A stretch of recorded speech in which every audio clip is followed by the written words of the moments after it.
हुन्छ यहाँ सबैलाई ख्रीष्ट येशूको नाममा जय मसीह छ। आउनुहोस् हामी पहिलो राजा 16 अध्यायको 29 देखि लिएर हामी 33 पदसम्म पाठ गर्नेछौँ। पहिलो राजा 29 अध्यायको 16 अध्यायको 29 देखि लिएर 33 पदसम्म।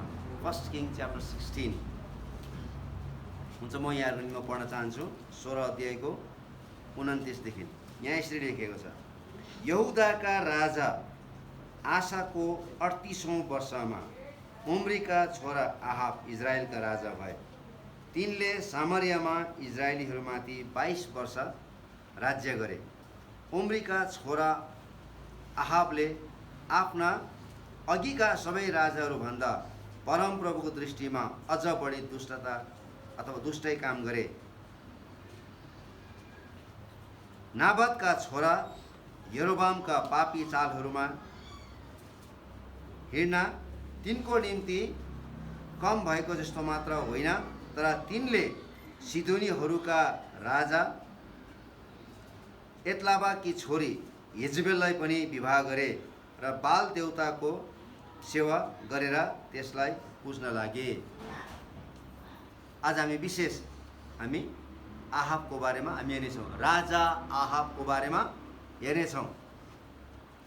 यो राजा आहाबले पवित्र परमेश्वरको सेवक अगमवक्ताहरूलाई विभिन्न किसिमको आरोपहरू लगाएको छ र हामी यो आहाबले लगाएको आरोपहरूबाट चाहिँ हामी व्यावहारिक कुराहरू चाहिँ हामी सिक्न चाहन्छौँ। राजा आहाब यो पुरानो करारमा अत्यन्तै प्रख्यात राजा थिए। एकदमै पुरै रूपले यो चाहिँ एकदमै महान राजा थिए। तिनको सबै दुष्टताले चाहिँ एकदमै पुरै रूपले चाहिँ सिमाना नै पार गरेछ। त्यो मानिसले यति धेरै दुष्ट कामहरू गरेको छ र त्यो दुष्टताको चाहिँ कुनै पनि सिमाना नै छैन। त्यति धेरै त्यो मानिसले चाहिँ दुष्टताको काम त्यो मानिसले गरेको छ। तिनको श्रीमती यति साह्रो खराब थिइन्, अहिलेसम्म यो विश्वभरि जति पनि मानिसहरूको अथवा छोरी मान्छेहरूको जन्म भएको छ कसैले पनि यजेबेल भन्ने नाम राखेको छैन। कुनै पनि छोरी मान्छेको नाम यजेबेल भनेर राखेको छैन, किनभने तिनी अत्यन्तै दुष्ट थिइन्। यी दुवै श्रीमान र श्रीमतीहरू मिलेर चाहिँ इजरायल देशमा कल्पनै गर्न नसकिने मूर्ति पूजाहरू र विशेष यो बाल देवताको सेवालाई चाहिँ यिनीहरूले स्थापना गरेर चाहिँ एकदमै ठुलो विकास गरेका थिए। पहिलो राजाका धेरै खण्डहरूमा हामी यो दुईजना आहाब र यजेबेलको बारेमा हामी विशेष अध्ययन गर्न पाउँछौँ र यिनीहरूले गरेको घिनौना कामहरूको बारेमा हामी अध्ययन गर्न पाउँछौँ। यो बाइबलमा लेख्नुको मुख्य उद्देश्य चाहिँ हामी जतिजना यिनीहरूको बारेमा हामी अध्ययन गर्छौँ, पाठ गर्छौँ, हामीले के बुझ्नुपर्छ भन्दाखेरि चाहिँ हामीले यति साह्रो घिनलाग्दो कामहरू चाहिँ गर्नु हुँदैन है भन्ने कुरो चाहिँ हामीले बुझ्नुपर्छ। यी दुईजना निरन्तर रूपले परमेश्वरको अगमवक्ताहरूसँग चाहिँ यिनीहरू विवादमा परेको छ। घरिघरि यिनीहरूले चाहिँ विभिन्न अगमवक्ताहरूसँग चाहिँ यिनीहरू चाहिँ विवादमा परेको छ र आज हामी यो सबै विवादहरूको बारेमा हामी हेर्दैनौँ र आज हामी विशेष आहाब राजाले अगमवक्ताहरूलाई लगाएको विशेष 3वटा आरोपहरू र विभिन्न घटनाहरूको बारेमा आज हामी विशेष पाठ गर्नेछौँ। र सबभन्दा पहिलो आरोप यो राजा आहाबले एलिया अगमवक्तालाई लगाएको चाहिँ दाउ ट्रबलर अफ इजरायल, पहिलो राजा 18 अध्यायको 17 र 18 पदमा सबभन्दा पहिलो आरोप लगाएको छ। त्यहाँ चाहिँ इजरायललाई कष्ट दिने तिमी नै हौ भनेर चाहिँ राजा आहाबले चाहिँ एलिया अगमवक्तालाई त्यो आरोप लगाएको छ। आहाबले किन यस्तो आरोप लगायो त भन्दाखेरि चाहिँ हामीले 17 अध्यायको 1 पदमा पढ्यौँ भनेदेखि चाहिँ आहाब यति साह्रो आहाबले पाप गरेको थियो, यति साह्रो दुष्टै काम गरेको थियो, त्यो राजा आहाबको अगाडि कुनै पनि मानिसहरू टिक्न सक्दैन थियो। जसले आफूलाई परमेश्वरको अगमवक्ता अथवा भक्त भनेर जाने गर्थ्यो तिनीहरूलाई यजेबेलले मारिहाल्थ्यो अथवा तिनीहरूलाई एकदमै दुःख कष्ट दिन्थ्यो। र कोही पनि राजा आहाबको अगाडि उसले गरेको दुष्टै कामको बारेमा त्यसको विरोधमा बोल्न कसैले पनि सकेको थिएन। र त्यो मानिसको विरोधमा बोल्नको निम्ति, त्यो मानिसलाई सच्याउनको निम्ति, त्यो मानिसलाई फेरि पनि परमेश्वरको राज्य फर्काएर ल्याउनको निम्ति परमेश्वरले एलिया अगमवक्तालाई चाहिँ पठाएको छ। र एलिया अगमवक्ताले एकदमै चर्को स्वरमा निडरको साथमा उसले एकदमै वचन बोलेको छ। आजदेखि उसो जबसम्म म अर्कोचोटि बोल्दिनँ तबसम्म चाहिँ इजरायलमा शीत पनि पर्ने छैन, पानी पनि पर्ने छैन भनेर चाहिँ यो मानिसले घोषणा गरेको थियो। आगामी 3.5 वर्षसम्म न त पानी पर्नेछ न त शीत पर्नेछ, किनभने तपाईँले अत्यन्तै दुष्ट काम गर्नुभएको छ। पवित्र परमेश्वरको सिमानाभित्र तपाईँले बाल देवताको स्थापना गर्नुभएको छ, तपाईँले घिनौना कामहरू गर्नुभएको छ। यसकारण चाहिँ मूर्ति पूजा गर्नुभएको कारणले गर्दाखेरि चाहिँ अब चाहिँ इजरायलमा पानी पनि पर्ने छैन, शीत पनि पर्ने छैन भनेर चाहिँ उसले चाहिँ घोषणा गरेको थियो। र 3 वर्ष बितिसक्यो, र 3 वर्ष बितिसकेपछि चाहिँ फेरि परमेश्वरले एलिया अगमवक्तालाई भन्नुभयो, जाऊ तिमी फेरि चाहिँ आहाब राजा कहाँ देखा पर भनेर परमेश्वरले भन्नुभयो। र 3 वर्ष पछाडि यहाँनिर चाहिँ विशेष भेटघाटमा आहाब र एलियाको बिचमा चाहिँ एउटा विशेष किसिमको भेटघाट भएको छ। र त्यो भेटघाटमा चाहिँ आहाबले चाहिँ एलियालाई यो दोष लगाएको थियो, इजरायललाई कष्ट दिने तिमी नै हौ भनेर चाहिँ दोष लगाएको थियो। हामी यो कुरा हामी पहिलो राजा 18 अध्यायको 3 देखि लिएर हामी 6 पदसम्म पढ्न चाहन्छौँ। किनभने अनिकाल यति भयङ्कर थियो, अनिकाल यति साह्रो भयङ्कर भएको थियो, किनभने 3 वर्षसम्म न त शीत परेको थियो न त पानी परेको थियो, र त्यहाँनिर कुनै पनि अन्नबालीहरू भएको थिएन, सबै खोलानालाहरू सुकिसकेको थियो, सबै इनारहरू सुकिसकेको थियो। त्यहाँनिर गाई बस्तुलाई घाँस पाउनको निम्ति धेरै गाह्रो भएको थियो। र आहाबको सहकर्मी विभिन्न ठाउँमा आफ्नो गाई बस्तुको निम्ति हरियो घाँसहरू चरणहरू खोज्नको निम्ति गएको छ, र मानिसहरूको अत्यन्तै बिजोग भएको छ। यहाँनिर यति साह्रो बिजोग भएको छ। र यो बिजोगपछि चाहिँ 3 वर्षपछि चाहिँ जब एलिया अगमवक्ता राजा आहाब कहाँ देखा पर्यो, तब राजा आहाबले चाहिँ यो सबै दुःख कष्ट ल्याउने चाहिँ तिमी नै हो भन्ने चाहिँ उसलाई चाहिँ आरोप लगाएको थियो। त्यो चाहिँ पहिलो आरोप हो। र आहाबको सोचाइमा चाहिँ जति पनि इजरायल देशमा कष्ट आएको थियो, पानी परेको थिएन, अनिकाल लागेको थियो, मानिसको मृत्यु भइरहेको थियो, त्यहाँनिर एकदमै ठुलो हाकर भइरहेको थियो, मानिसको बिचमा एकदमै ठुलो एकदमै समस्या भइरहेको थियो, यो सबै समस्याको जड चाहिँ एलिया अगमवक्ता हो भनेर चाहिँ आहाबले त्यसरी सोचेको थियो। किनभने एलियाले चाहिँ राजाको दरबारमा गएर नै अब उपरान्त आगामी 3.5 वर्षसम्म न त पानी पर्नेछ न त शीत पर्नेछ भनेर उसले घोषणा गरेको थियो। र राजा आहाबको दिमागमा चाहिँ यति मात्रै थाहा थियो कि यो चाहिँ सब कष्ट ल्याउने चाहिँ, यो समस्या ल्याउने चाहिँ एलिया अगमवक्ता हो भन्ने कुराहरू। त्यही भएर चाहिँ एलिया नै यो इजरायलमा चाहिँ कष्ट ल्याउने व्यक्ति हो भनेर चाहिँ आहाबले सोचेका थिए। तर एलियाले कसरी उत्तर दिए त हेर्नुहोस् त, एलियाले कसरी उत्तर दिए? 18 अध्यायको 18 पदमा यसरी लेखेको छ। पहिलो राजा 18 अध्यायको 18 पदमा, इजरायललाई कष्ट दिने मैले होइन, स्पष्ट रूपले भनेको छ। हेर्नुहोस्, इजरायललाई मैले दिएको कष्ट होइन, तर तपाईँ र तपाईँको पिताको परिवारले पो हो। तपाईँ परमप्रभुको आज्ञा त्यागिकन बाल देवताको पछि लाग्नु भएको छ।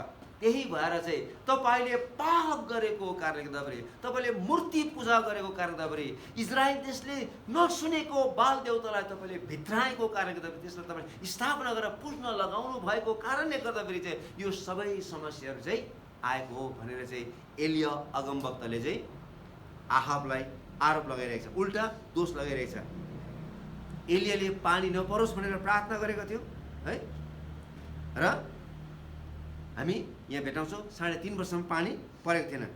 र किनभने सारा इजरायली मानिसहरूले मूर्ति पूजा गर्न थालेको थियो, र त्यो मूर्ति पूजाको कारणले गर्दाखेरि चाहिँ इजरायल देश, जहाँ चाहिँ पवित्र परमेश्वरले चुन्नु भएको देश है, अथवा परमेश्वरले चुन्नु भएको मानिसहरू, थुमाको रगतले किनेर ल्याएका मानिसहरू, जससँग चाहिँ पवित्र परमेश्वरले एउटा करार बाँध्नु भएको थियो, एउटा करारका जातिहरूले चाहिँ मूर्ति पूजा गरेर चाहिँ पुरै रूपले दूषित तुल्याइदिएको थियो।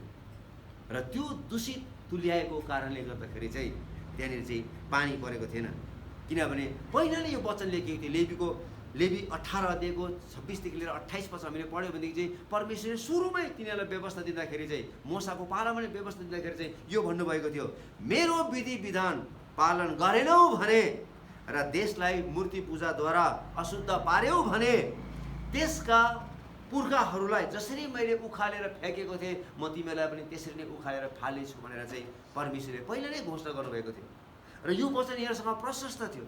तर यिनीहरूले चाहिँ के भएको छ त, अब सबै कुराहरू उन्नतिमाथि उन्नति देखेको छ, सबै कुरा यिनीहरूले फाइदामाथि फाइदा देखेको छ, यिनीहरूको यति धेरै विकास भएको छ, जसको कारणले गर्दाखेरि यिनीहरूले पवित्र परमेश्वरलाई यिनीहरूले बिर्सेको छ र यिनीहरूले पुरै देशलाई नै मूर्ति पूजाले अशुद्ध गरेको छ। र इजरायलमा कष्ट ल्याउने साँचो अपराधी चाहिँ को थियो भन्दाखेरि चाहिँ आहाब र आहाबको श्रीमती एजेबेल थियो। दोस्रो दोष हेर्नुहोस् त, आहाबले लगाएको दोस्रो दोष, यु आर माई एनिमी, है त। पहिलो राजा 21 अध्यायको 10 पदमा लेखेको छ है, त्यहाँनिर यदि उसले गाली गरेछ, ए मेरो शत्रु तैँले मलाई फेरि फेला पारिस् भनेर चाहिँ यहाँनिर चाहिँ आहाबलाई रिस उठेको छ। यो घटना चाहिँ के भएको छ भन्दाखेरि चाहिँ राजाको ठ्याक्कै अगाडि है, ठ्याक्कै महलको अगाडि चाहिँ एउटा ठुलो र अत्यन्तै राम्रो दागबारी थियो र त्यो दागबारी चाहिँ नाबोत भन्ने व्यक्तिको थियो र त्यो व्यक्तिलाई चाहिँ राजाले गएर बिन्ती गरेको छ, मलाई तपाईँको यो दागबारी दिनुहोस्, म यहाँनिर सागबारी बनाउन चाहन्छु भन्दाखेरि चाहिँ नाबोत मानेको छैन। हुन सक्दैन, यो त मेरो पैतृक सम्पत्ति हो, यसलाई मैले बेच्नु हुँदैन, यसलाई मैले कसैलाई दिनु पनि हुँदैन, साट्नु पनि हुँदैन। राजा आहाबले एकदम राम्रो मूल्य दिन खोजेको थियो र त्यसको साट्नमा राम्रो ठाउँ पनि दिन खोजेको थियो, तर नाबोत चाहिँ मानेको छैन। यसकारण यो राजा आहाब चाहिँ घरमा गएर खाना पनि नखाइकन चाहिँ के भएको छ त, मूर्ख मानिस जस्तो भएर चाहिँ मान्छे ठुस्किएर बसिरहेको, रिसाएर बसिरहेको छ, खाना पनि खाएको छैन, कोहीसँग बोलेको छैन। एजेबेल रानी आएको छ है, अनि त्यहाँनिर सिधै भनेछ, के भयो, किन ठुस्किएर बस्नु भएको, खानपिन पनि गर्नु भएको छैन, कोहीसँग बोल्नु पनि भएको छैन, के भयो तपाईँलाई भन्दाखेरि चाहिँ अनि यो मान्छेले आफ्नो मनको पीडा पोखाएको छ, मलाई यो दागबारी मन परेको छ, तर मैले त्यो मान्छेसँग बिन्ती गर्न गएँ, त्यो मान्छेले दिएन भन्दा एउटा राजा भएर पनि त्यसरी व्यवहार गर्ने हो। राजाको शक्ति चलाउनु पर्छ, शक्ति। उठ्नुहोस्, खानुहोस्, खुसी हुनुहोस्, भोलि त्यो दागबारी तपाईँले पाउनुहुनेछ।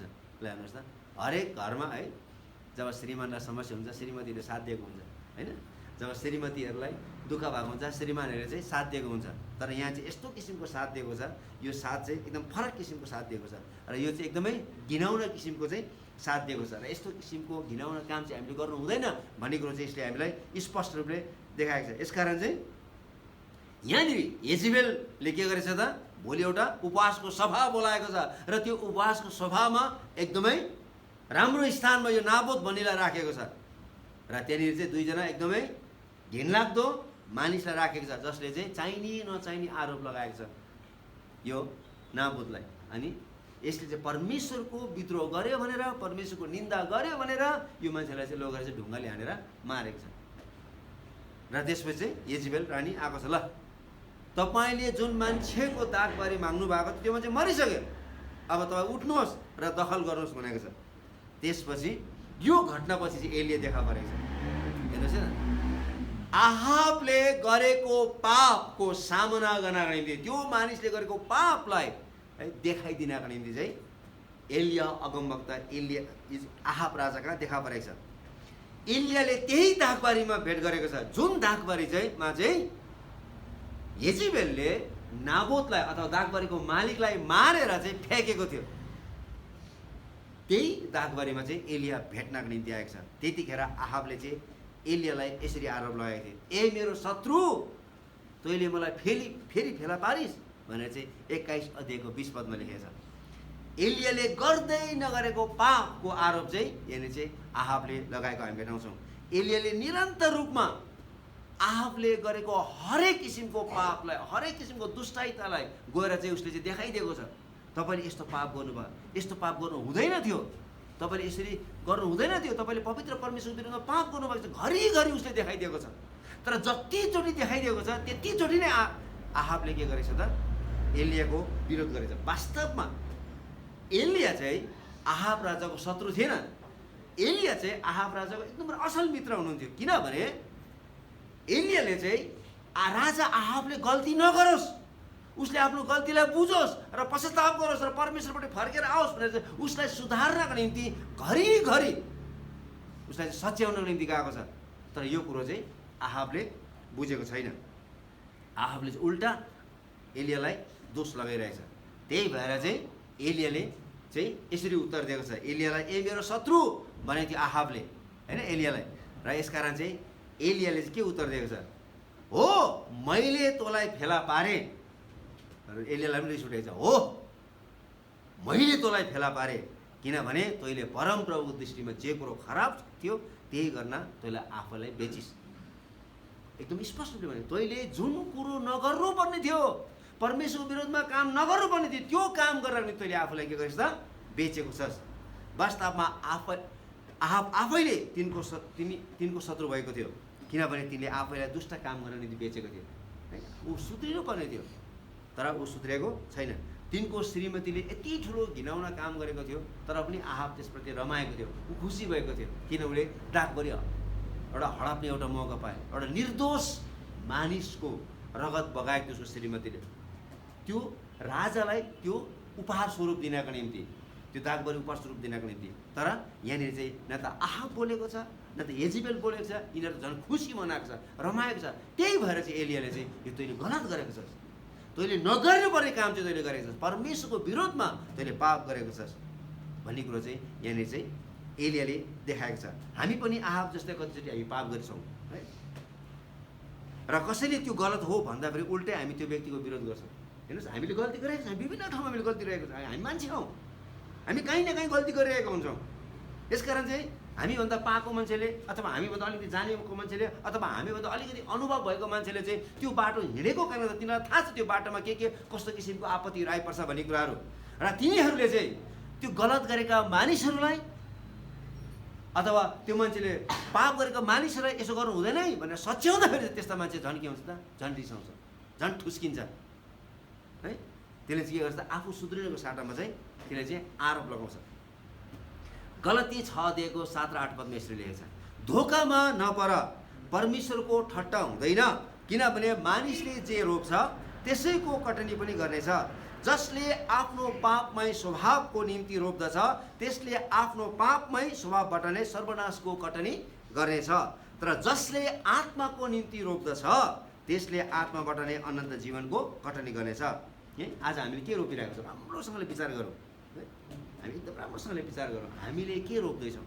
यदि हामीले असल रोप्दैछौँ भने हामी असल नै कटनी गर्छौँ, यदि हामीले खराब रोप्दैछौँ भनेदेखि चाहिँ हामी खराब नै हामी कटनी गर्नेछौँ। यसकारण चाहिँ हामी काहीँ न काहीँ हामी पनि आहाब जस्तै हामी के भइरहेको छ त? हामी चाहिँ भड्किरहेका छौँ।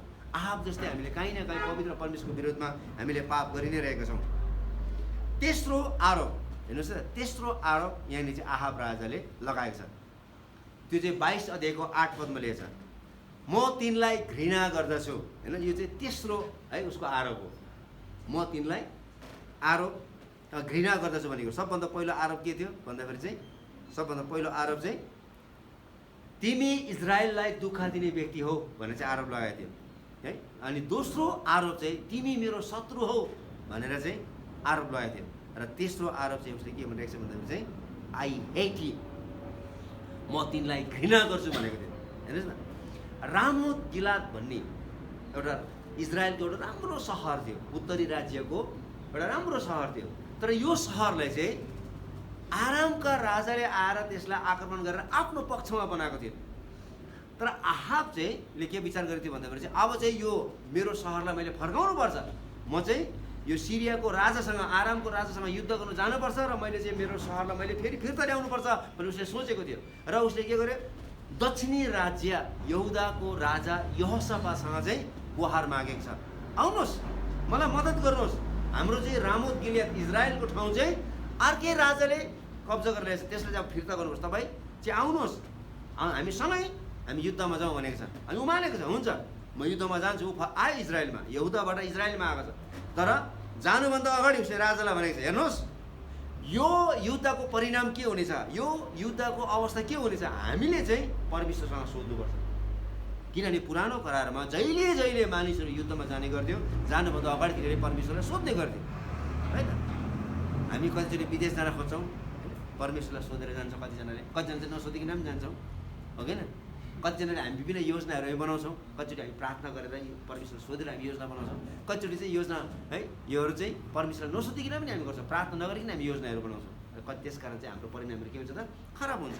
यस कारण यहाँनिर पनि यहोशापात मानेको छ, म जान तयार छु, तर जानुभन्दा अगाडि युद्धको बारेमा हामीले के गर्नुपर्छ त? परमेश्वरसँग चाहिँ हामीले सोधपुछ गर्नुपर्छ भन्दाखेरि चाहिँ आहाबले 400 जना अगमवक्ताहरू भेला गरेको छ।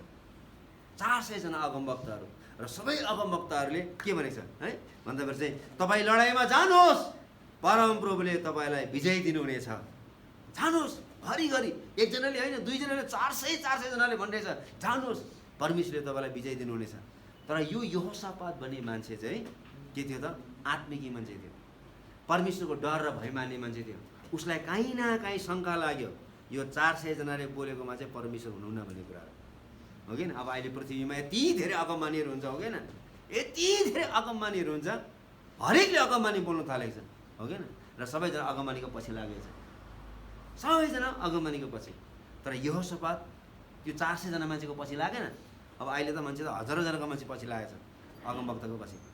यसकारण यो यहोसापातले के भने होइन, अरू कोही छैन, साँचो परमेश्वरको अरू कोही छैन जससँग चाहिँ हामी चाहिँ परमेश्वरको बारेमा हामी बुझ्न सक्छौँ भन्दाखेरि चाहिँ, अनि यो मान्छेले के भनेको छ भन्दाखेरि चाहिँ छैन भनेको छ। एउटा मिकाया भन्ने एउटा मान्छे छ, तर त्यो मान्छेले मेरो पक्षमा कहिले बोल्दैन, त्यसलाई म घृणा गर्छु भनेको छ। ल हेर्नुहोस् त, एकजना मिकाया भन्ने मान्छे छ, त्यसले ठाडै बोल्छ, सिधै बोल्छ, मलाई चित्त बुझ्दैन त्यो कुराहरू, यसकारण म त्यो मान्छेलाई म घृणा गर्छु भनेको छ। यहोसापातले के भनेछ, है तपाईँ राजा भएर त्यसरी बोल्नु हुँदैन परमेश्वरको विरोधमा, त्यस्तो बोल्नु हुँदैन भनेको छ। यसकारण त्यो मान्छेलाई झिकाएको छ। हेर्नुहोस् है त, यो मान्छेलाई झिकाएको छ। आहाब चाहिँ एउटा यस्तो किसिमको राजा थियो, र राजा चाहिँ राजाको विरोधमा जसले बोल्थ्यो मारिहाल्थ्यो। यसकारण सबैजनाले के हुन्थ्यो, राजाको जय जयकार मात्रै, जतिखेर पनि राजाको मात्रै गुणगान गाउँथ्यो। यो सबै अगमवक्ताहरू परमेश्वरले चुन्नुभएको अगमवक्ताहरू हो, तर यिनीहरू के थियो, बेचिएको थियो, पैसामा डरमा बेचिएको थियो। यसकारण चाहिँ राजालाई के मनपर्छ त्यही मात्रै अगमवानी गर्थ्यो। र यो राजालाई पनि यसमेनहरू चाहियो, हमा ह मिलाउने व्यक्तिहरू। र यो 400 जना अगमवक्ताहरू चाहिँ परमेश्वरकै अगमवक्ताहरू भए तापनि यो चाहिँ राजाले किनेको कारणले गर्दा चाहिँ राजाको पक्षमा मात्रै बोल्थ्यो। यसरी कसैले पनि आहाब राजालाई सत्य बोलेको मन पर्दैन थियो, तर उसलाई जे सुन्न मन लागेको थियो त्यही मात्र ऊ चाहिँ सुन्न चाहन्थ्यो। त्यही भएर आहाबले मिकायालाई, है मिकाया भने पवित्र परमेश्वरको साँचो अगमवक्तालाई चाहिँ उसले चाहिँ घृणा गर्थ्यो, किनकि तिनले चाहिँ सत्य बोल्थ्यो। जे कुरो परमेश्वरबाट आउँथ्यो डाइरेक्ट वचन उसले त्यही बोल्थ्यो। तर आहाबलाई चाहिँ सत्य सुन्ने बानी छैन। उसले सत्य बोल्ने बित्तिकै के हुन्छ, उकुस मुकुस हुन्छ, किन उसले गल्ती गरेको छ, र उसले उसको गल्ती देखाउने बित्तिकै के हुन्छ त, उसलाई उकुस मुकुस भइहाल्छ। किनकि तिनले कहिले पनि सत्य कुरा नै गरेन, जहिले पनि तिनले के गरेछ, दुष्ट काम मात्रै गरेको छ। यसकारण मिकायाको रेस्पोन्स हेर्नुहोस्, मिकायाले लिएर आएको छ, यो अगमवक्ताले लिएर आएको छ। मिकायाले राजाको पक्षमा बोल्नको निम्ति हाजिर गराएको छ। अरू जति पनि मान्छेहरूले लिएर आएको छ, हेर है तिमी राजाको पक्षमा बोल्नुपर्छ भन्दै लिएर आएको छ। तर उस यो मान्छेले के भनेछ, 22 अध्यायको 14 पद यसले छ, मिकायाले भने जीवित परमप्रभुको नाउँमा म शपथ खाएर भन्दछु, परमप्रभुले मलाई जे भन्नुहुन्छ त्यही मात्र बोल्नेछु। हेर्नुहोस् न, परमप्रभुले मलाई जे भन्नुहुन्छ त्यो मात्रै म बोल्नेछु। 17 पदमा के भनेछ, तब मिकायाले जवाब दिए, मैले त सबै इजरायलीहरूलाई गोठाला नभएको भेडाहरू चाहिँ डाँडातिर तितर पितर भएको देखेँ, र परमप्रभुले भन्नुभयो यी मानिसहरूको मालिक छैन, हरेकजना के हो शान्तिसँग घर जाऊ। यो मान्छे सिधै भन्थ्यो। 400 जना अगमवक्ताले भनिरहेको थियो जानुहोस्, लडाइँ गर्नुहोस्, परमेश्वरले तपाईँलाई विजय दिनुभएको छ भनेको छ।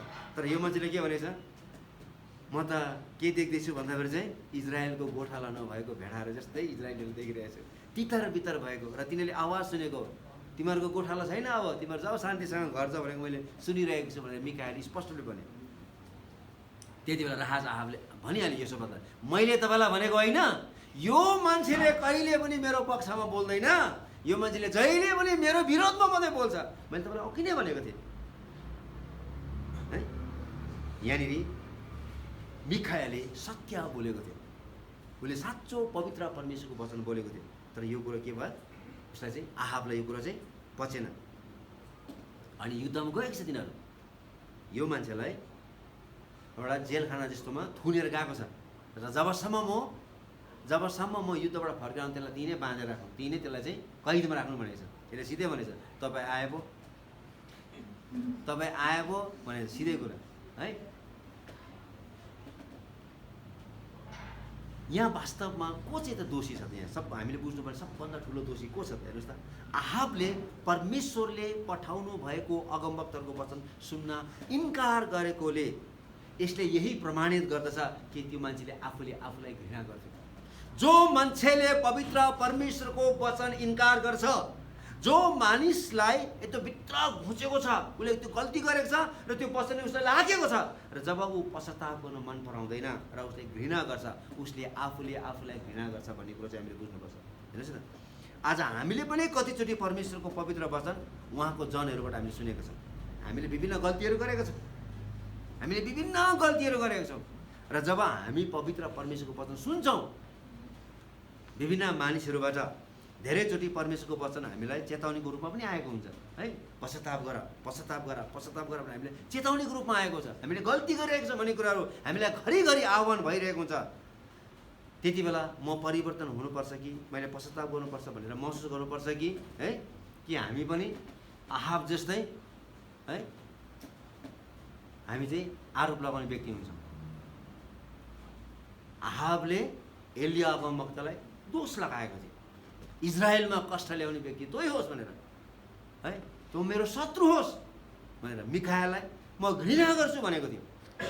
यहाँनिर पनि हामीले पनि पवित्र परमेश्वरको वचन सुन्दाखेरि हामी परिवर्तन भइरहेका छौँ कि हामी अझै पनि नयाँ बाटोमा हिँड्न खोजिरहेका छौँ कि अझै हामी है पवित्र परमेश्वरको जनहरूलाई हामीले के गरेका छौँ? सरापिरहेका छौँ। आहाबका 400 जना अगमवक्ताहरू थिए जसले तिनलाई मनपर्ने वचनहरू मात्रै बोल्थे। त्यो 400 जनाले आहाब राजालाई मनपर्ने वचन मात्रै बोल्थे।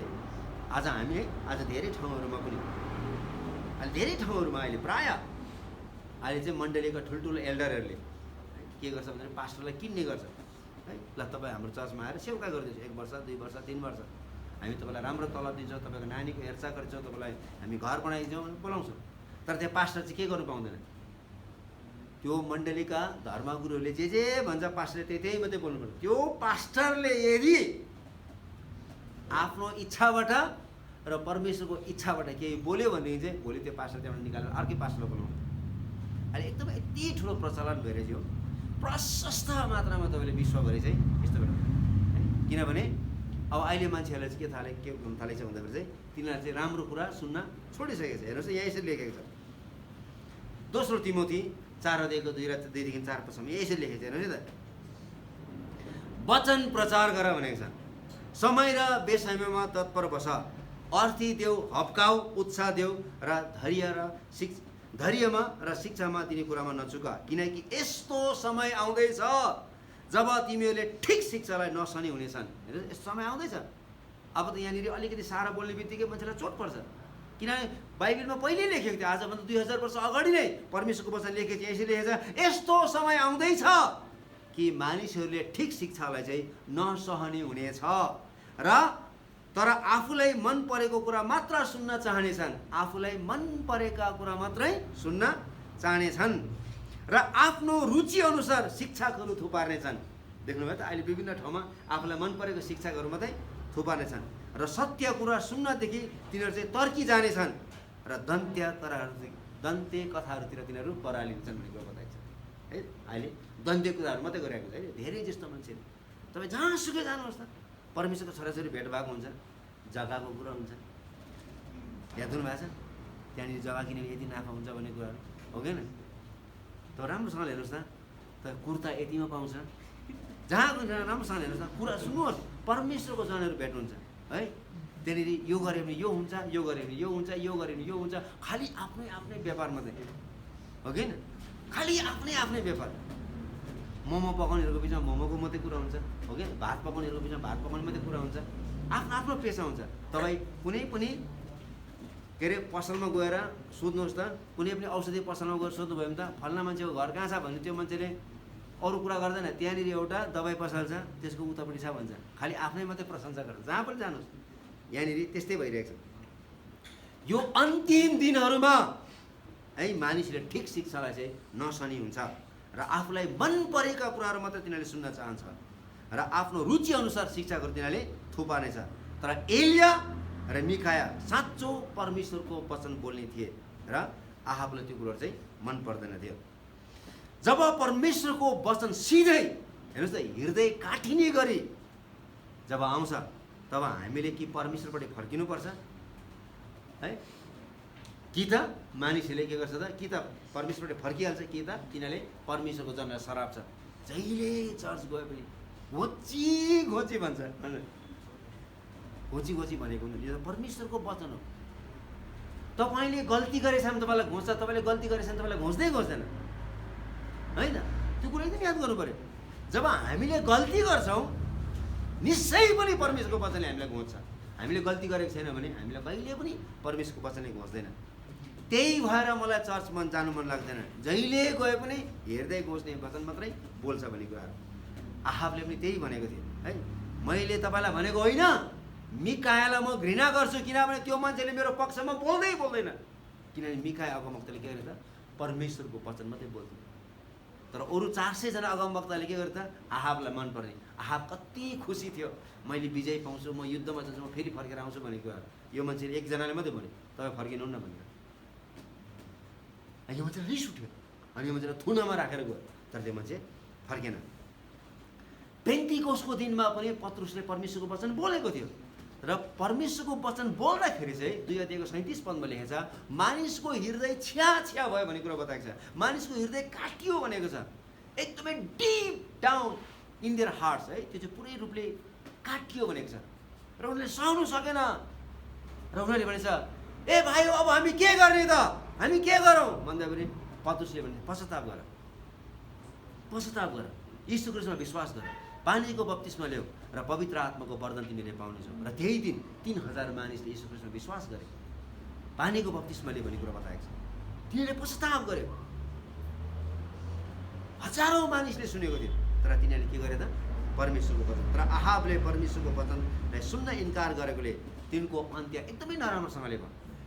यति नराम्रो भयो त्यो मानिसको, त्यो मान्छेलाई घरिघरि परमेश्वरको वचनले त्यो मान्छेलाई सच्याउन खोजेको थियो, त्यो मान्छेलाई फर्काउन खोजेको थियो। तर यो मान्छे के भयो त, युद्धमा जाँदा त्यो मान्छेलाई नराम्रोसँगले चोट परेको छ र यो मान्छे घर फर्किने बित्तिकै के भएको छ, बेलुकी पाखा यो मान्छे मरेको छ।